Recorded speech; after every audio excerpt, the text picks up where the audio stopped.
Good morning students. In this video section, I am going to explain about the pseudocode. Okay. So pseudocodes comes under the representation of algorithm. In the previous video session, I already taught you the algorithm and building blocks of algorithm, right?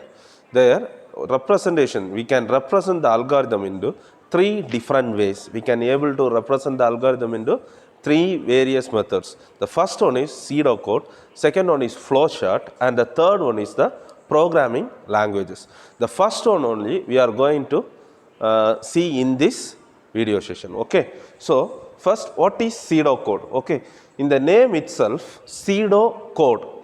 Pseudo means it's a imitations or false. Imitation means acting like someone, right? So it's a false. Okay, it acts like a program. It imitate the program. The pseudocode looks like a program, but it's not a program. Okay, you are doing mimicry like someone, right? That is the imitation. Similarly, your pseudocode is also not a program, but it looks like a program. All of you got it? Then pseudo, then code. Code means here, the code refers the representation of the program. How you are writing the instructions in the program. Pseudo code. Pseudo means false and the code means refers the instruction written in the programming language. Okay. So all of you understood what is pseudo code, the meaning of pseudo code. Then what's the use of pseudo code means? It is a program analyzing tool. It is a programming analysis tool, okay, used to design the program. It is a one of the program analysis tool used to develop the program. That is the pseudocode. Okay, all of you got it? Then the other name of pseudocode is PDL. What is PDL? Program Design Language. I already told you it is the analysis tool how to develop a program. The other name is Program Design Language. All of you got it? What is pseudocode? All of you got the definition? Pseudo means imitation, code means instructions written in the programming language. It's a programming analysis tool, okay, used to design the program. It's otherwise called as PDL, Program Design Language. Here, all the pseudocode, the main procedure, how you write the pseudocode means depend upon the keywords. You have to use the keywords. With the help of keywords only, we can able to write the pseudocode. So you have to know what are the keywords are there. Okay, always write the keywords in capital letter or caps. Okay, so your keyword should be written in caps. For starting the pseudocode, you have to use the keyword begin. Begin is the keyword used to denote the starting of the pseudocode. Then end. End is a keyword used to denote the end of the pseudocode. Okay. Then for getting the inputs, for example, you want to find the area of circle. Okay. What's the formula for finding the area of circle? Pi r square. So how many inputs required? 2 inputs. So while you are getting the inputs, you want to use the keywords read, obtain, get. One more thing is prompt. Okay, read, obtain, get. These are the keywords which are used to get the input from the user through the program. Okay, so these are the keywords. Then for printing the output, or if you want to show or display the output, these are the certain keywords we can use. Print, then display, then show. These are the three words used to display the output, or you want to print anything. Okay. Similarly, if you assign any values, for example, what's the standard value for pi? In default, the pi value is 3.14. So if you want to assign the pi value, or if you want to set the value for the particular variable, at that time we have to use a keyword set initialize. Set and initialize are the keywords used to initialize or assign the value to the variables. Okay. Then for doing calculations, for addition, what's the calculation? So answer equal to two numbers, addition of two numbers, a plus b. Similarly here also, for area of circle, area equal to pi r square. So you are calculating the pi value into r value, right? For doing any calculation, you want to use the keyword compute or calculate. Compute or calculate. And one more thing, another two keywords are there. If you want to add one value, increment in the looping and all, you are use increment. If you want to add the one with one variable means we can use increment. Increment is the keyword used to add one value, add with one with the variable. Decrement is the keyword used to denote subtract by one in the variable. All of you got it? So these are the keywords. Apart from that, you are using looping and branching also in the pseudocode. Okay. Then what are the guidelines? How to write the pseudocode? Guidelines is nothing but how you have to write the pseudocode. Okay. So first thing is you have to written in the simple English. Your pseudocode should be in simple English. Then concise. What is concise? Exact. Okay. Concise means exactly you have to write. Your pseudocode should give the exact meaning. Okay. Then capitalize. All the keywords should be in capital letter. Already I told that you have to write the keywords in capital letter.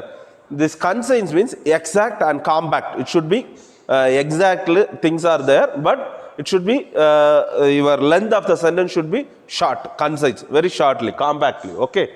Then written in separate line. All the instruction should be written in simple separate line.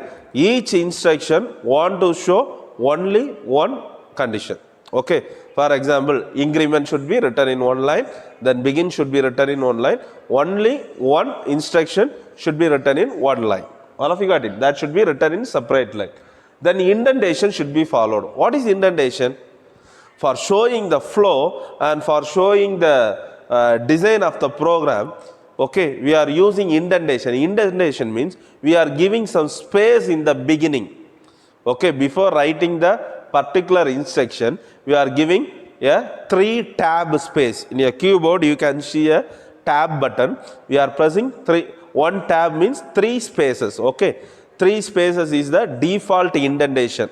Okay, this indentation denotes the particular variable or particular statement belongs to the previous line. Okay, show the flow, we are using indentation. Okay, then what are the advantages and disadvantages of flowchart means? The first advantage is easy to develop and modify. We can easily develop and we can able to correct and we can able to modify and we can able to update easily. Okay, and compact. It looks like a program. Okay, it won't go in the sentence manner. It should be a compact thing. The third one is it is a language independent. What is language independent? You can write the pseudocode for all the programming language. It's not depend upon only Python or C or Java. Using this pseudocode, it's a representation of algorithm, right? So we can write it for any programming language. That's what we can say it is a language independent. Then what are the disadvantages means? First, no visual representations, no pictorial representation. As there is no pictorial representation, we cannot find the flow of the program. Okay, that's the one of the main drawback of the pseudocode. The second one is there should be no standard rules and syntax for the pseudocode. So there should not have any rules. In the simple English, using the keywords we have to write. The third one is control flow. As there is no pictorial representation and we can't see the flow. That is control flow. Flow means how the program got executed, how the pseudocode got executed. The last one is cannot be executed. It's not a program, right? So how can we execute? We can't able to execute. As it is not a program, we can't able to execute these things. Okay. Now I am going to explain with one example so you can get the clear idea. Here my example is write the pseudocode for finding the area of circle. What's the area of circle formula? Pi r square. Pi r square. That's what I am putting r into r. What's the default standard value of pi? It is 3.14. In the mathematics you already learned these things, right? Now see the pseudocode. First, In the algorithm, you are using start. Here in pseudocode, you have to use begin.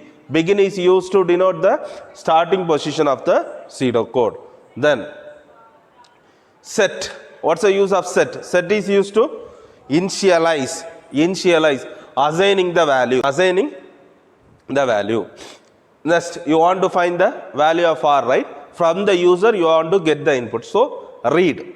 Read means used to get the input. Okay, read is used to get the input. So r value you are getting from the user. Then you have to find the calculations, right? You have to find the area. So you can use compute. Here, what are the other things you can use? Obtain, get. Here, initialize also. Here, calculate or compute. Area equal to this pi into r into r. For example, you can put 2. So it is 3.14 into 2 into 2. You will get the answer. The answer will be stored in the area. Now you want to display the answer or you want to show the output, means you can use print or display or show. You can use any one keyword, then the particular variable name where the answer is stored. Once you print, your answer will be displayed. This is the logic. Okay, it's not the program, but it looks like a program. See, here I am giving some spaces, right? The space is the indentation. So it starts from the here. These all things comes inside the pseudocode. I hope you understand this concept. Thank you, students.